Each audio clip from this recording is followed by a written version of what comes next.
So today I want to talk about signing your piece. A lot of people don't think that the signature is very important, but remember the signature is just as much as part of your balance as any other element in your painting. So when you're putting your signature somewhere in around here, traditionally to the bottom of the painting, you want to make sure that you're putting it in a spot that works with the painting. Now, one of the best ways to do that is with a simple acetate overlay. So I'll put this up in here where you can see it well. Okay, you can see the piece of acetate. I've actually signed my name onto it. So what we're going to do now is let's zoom in a little bit, and then we'll take a look at how I can move this around on the acetate and see where I want to actually place my signature, paint my signature onto the finished painting. So now that we're zoomed in, you can see that this is my little piece of acetate, and all I've done is put my signature on it. Now there's little pieces of acetate, I can actually start moving the signature around and seeing where I like it and where it compositionally likes to be placed.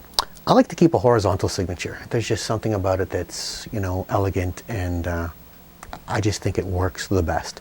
Now others have been known to make their signature a part of the actual painting, which what I mean by this is you could actually sign your name into the wood. And you put your copyright and your Derek C. Wicks there.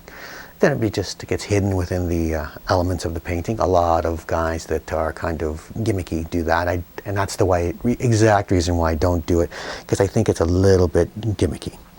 Now, when I'm looking around at my signature, I think that that's not a bad spot at all. Okay, it's kind of out of the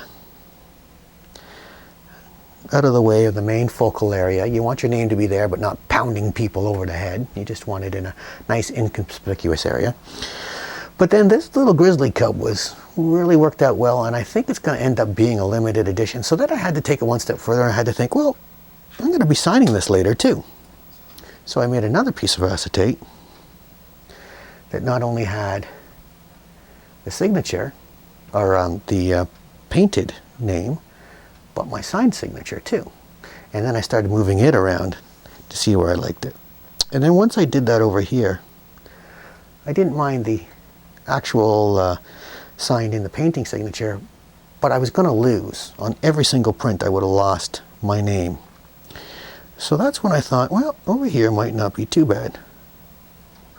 But then we ran into the problem of, now I've got to change the color on my actual in the painting sign name, because of course we're losing it into the actual piece now. So that's what I'm going to do now, is I'm going to paint another one, and I'm going to use like an off black green that's in here so that it goes with the painting.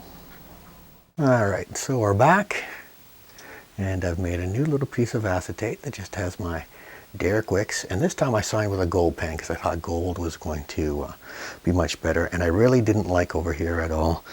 I really liked what I started seeing when I moved the signature and the Derek Wicks over to this side. Now, by positioning this, I could see that that would be the perfect placement that would balance off with both the signed piece and also my handwritten signature when it comes time for limited editions. So that's going to look really good. Now the two things to keep in mind when you're signing something is, one, stay above the 1/4 inch, because of course from a 1/4 inch down around the edge is going to be behind the frame and you'll never see it. Okay? The other thing is, don't make the contrast on your name too heavy. Now this is just a touch dark. I'm going to lighten that up just a little tiny bit.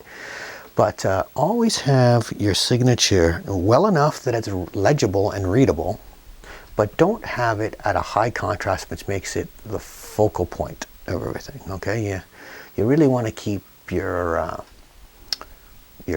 signature subtle there, impactful, but not overpowering the rest of the painting. Okay.